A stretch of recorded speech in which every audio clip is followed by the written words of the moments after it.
Hello, this is Epic Butter, and the wait for Full Metal Alchemist crossover is over. It is here. Ladies and gentlemen, this is the first screen that you will see, and you should check in every day to get these coins so that you can redeem it. So that after 7 days, you can get Roy or Edward. After 14 days, you can get Riza or Alfonz. Afterwards, you still get these coins, and you can redeem them. I like to go for the Ether. The other ones, I haven't really decided. Generally, though, if you're a new player, I'd recommend the relic, the ally, and then the skill, because generally, relic is more expensive than the ally, and the ally is more expensive than the skill. So, in terms of value, if they're going to cost you 5 coins each, get the relic. That's my opinion. And that being said, with this crossover, we have 4 new allies, a new skill, and a new relic.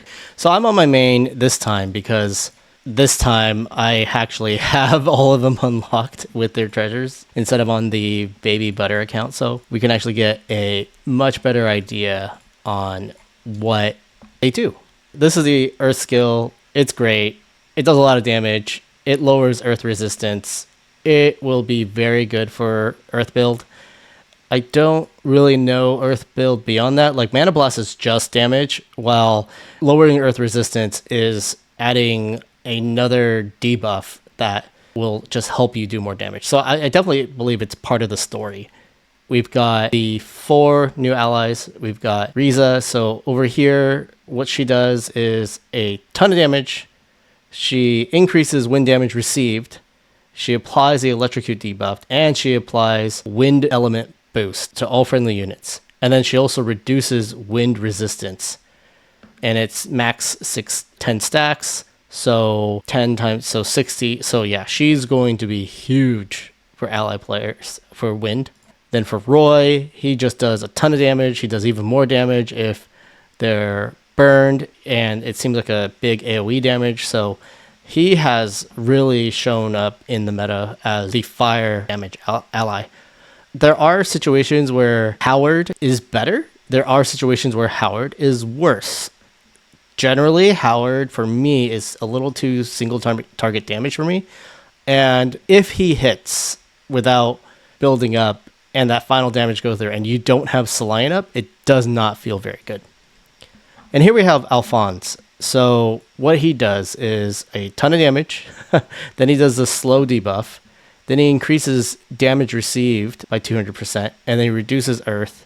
He also reduces defense. So he's actually one of those rare defense down allies. So actually, he might be one of the better allies in the group then. That defense down is pretty huge. And then, of course, he increases Earth boost. So like Alicia, that does defense down. If you don't have a lot of defense down allies, he might be the one to go for.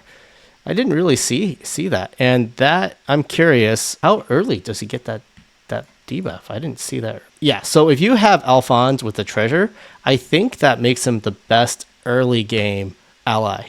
As long as you get it with the treasure, then he gets that defense down. That's going to be huge as just a guy to have. So he may have some usability there. Like that is absolutely huge, that the best things about him really come from just having a treasure and just having him. Edward, he looks like he's just pure damage, dealing 14,991 all areas 20 times. So it's a AoE attack. Then he transmute and hurls a steel spear, dealing a ton of damage. When Edward casts a skill, it increases his attack and crit damage. So he buffs himself. He's going to do a lot for the physical build and physical allies. But I do have to double check because right now they had just released one of the 5 super allies. So she's a super ally. She has defense down and physical resistance down. So if you have Grandis defense down, that's 30%. Then you get Alfonz, who's 30% defense down, and then you get 0. And I'm going through the ones that you can have. And yeah, his is a enchant, 20% down. So 30, so that's 60. And then you add 1 or 2 more sources. So I think if you add Radiant, that's 20%. So yeah, you would get 100% right there. So between Radiant, Alfonz 30, Grandis 30, and then 0's 20, that's 100% down. So that's actually a nice way to do it. Since if you're a new player and you don't have Alicia, who shreds 40%, and you don't have Winterheart that shreds another 35%, you know, we are getting defense down a different way. I think what's kind of nice is you kind of have a way to have some defense down as you're progressing. So Alfonz, I think he's definitely worth unlocking and at least getting 1 copy and treasure. Now let's talk about the relic. So the relic I have here, I replaced bottle with it. I've definitely heard people say get rid of Ancient Beast Hide. In my testing, it's been kind of iffy what to get rid of, but I'm kind of stuck here right now. And every 12 seconds, it rotates between the 3 of these, and it does seem like quite a bit of a multiplier, so it is worth using, even if it is super chaotic. It's fun, it's neat. It kind of is reminiscent of a much better version of Pile of Cards. These stats don't increase as much as they should, and it's kind of the category they fall under. Well, it seems that Dwarf in a Flask, his kind of ability falls under a different category. So they're the same, but different. The event has a few things going on, so let's go ahead and talk about that.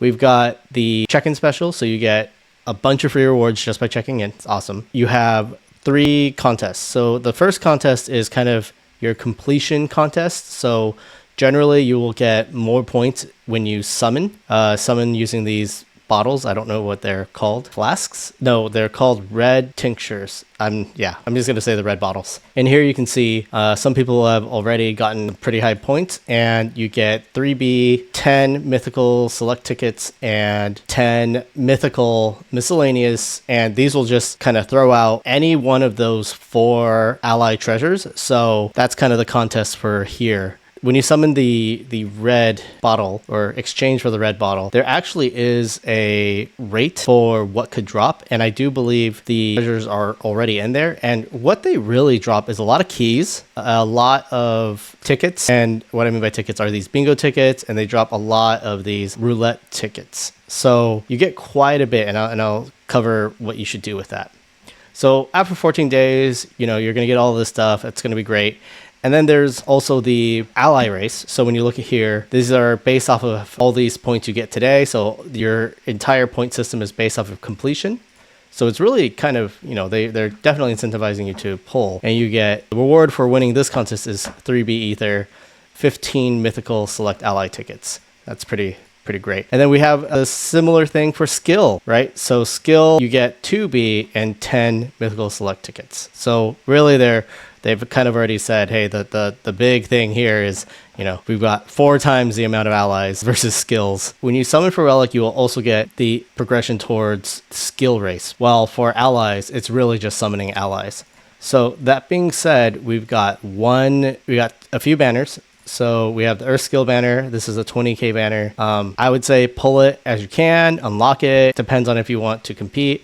I think it's okay. I would focus my energy on the allies. And over here, this is what we have. It's a 35k. It is the most expensive banner to complete.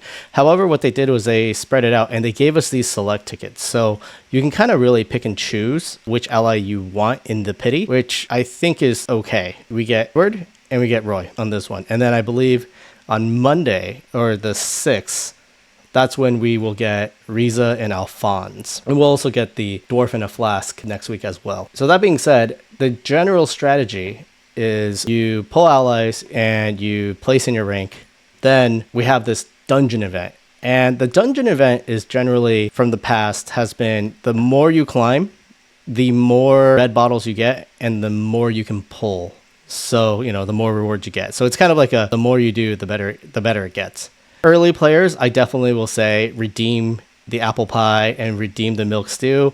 They're probably better than most early game food, and it'll give you a huge boost in pushing if you're just picking this up for the first time. So definitely get the food. They're fun. They're great. And then here I would recommend picking an ally that you want to focus on, or picking an ally that you don't have. Now, the reason why I'm saying that is, and you'll see here, is I'm going to go ahead and pick Roy because I'm a fire build. I like that. So I'm going to pull it. And you'll see that I immediately get these red bottles to redeem. And I'll just go ahead and show you what I get. Right. So over here, I got 2 of these bingo tickets. I got a goblin key and I got 2 roulette tickets. Pull again. You see more tickets. Orc key, pot key, goblin ticket. So you kind of get the idea. We just get a lot of that. And here, this is one of the best keys. Anytime you see a dungeon key select, you want to use it for pets. And over here, we have Mad Marmot. That's great for relics. These are for ally and skills. Here we got one of Edward's treasure. So they do show up. That's awesome. I don't think I have one yet, so I'm going to go ahead and open that up.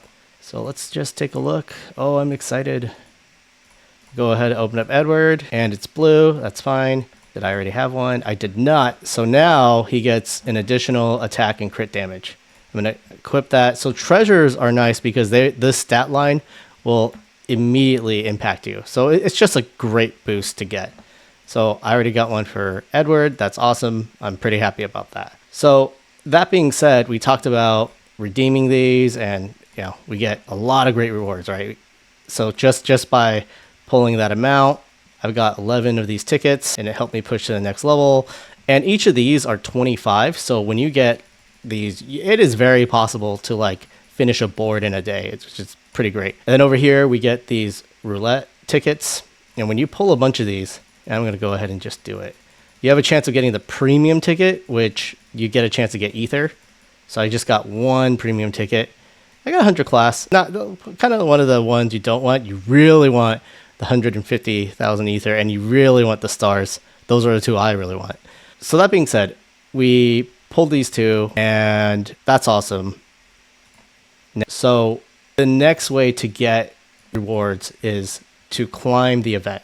So to do so, what happens is you actually have the story mode that you play through, and it's essentially just climbing a tower. So each episode has 20 stages, and there's 16 of these stages that have a story with it. After that, I think it goes up to 50, but there's no more additional rewards of the storyline afterwards. So we see these red boxes. And what I would say is after you do your initial pull of all these allies and things like that, you see these red boxes, go ahead and open those. And hopefully what they'll do is they will unlock these heroes for you. So when you actually do climb the event, what they've done this time is the more allies you've actually awakened in terms of like raising their levels, the more bonus you get. And the big bonus that you end up getting, if you complete it, you get a 200% bonus, which is pretty big in terms of being able to summon all of that extra material. So when we enter it, I'm just going to go ahead and enter it real quick. And I would say go in with your fastest build. And what I mean by that is your tile takeover build, your covers the most ground build, because the stage, they're not set to be very strong. They're set to have a spawn, and they're really set for you to progress. They're really meant for you to like kill a bunch of mobs and get a bunch of stuff. So I'm going to go in with my tile takeover build. And you can see I've got Frozen Sanctuary, I've got Phoenix, I've got Unbound, Mob, Blizzard, and Gravity Sphere. And yeah, we're just going to clear. And that was like 2 stages right there. So you see how fast this can, and generally that's how you want to go. As you keep climbing, you'll just get more and more of these bottles. So right now I've got almost another to pull. So, and this goes on for like 15 minutes per key. So you really will get some great benefits. So my suggestion, go ahead and just do your fastest build. Don't worry too much about damage. And that being said, that's the event in a nutshell. I hope you guys have fun. I do believe these allies are going to be very good. I think they're the ones to pull for. Thank you so much. I hope you like and subscribe. We've just reached about 50,000 views, and I really appreciate everyone for tuning in. I hope this helps cover everything, and if there's something I miss, I'll probably add it, or I'll try to catch you guys next time. Thanks so much. Have a wonderful night. It's always a pleasure.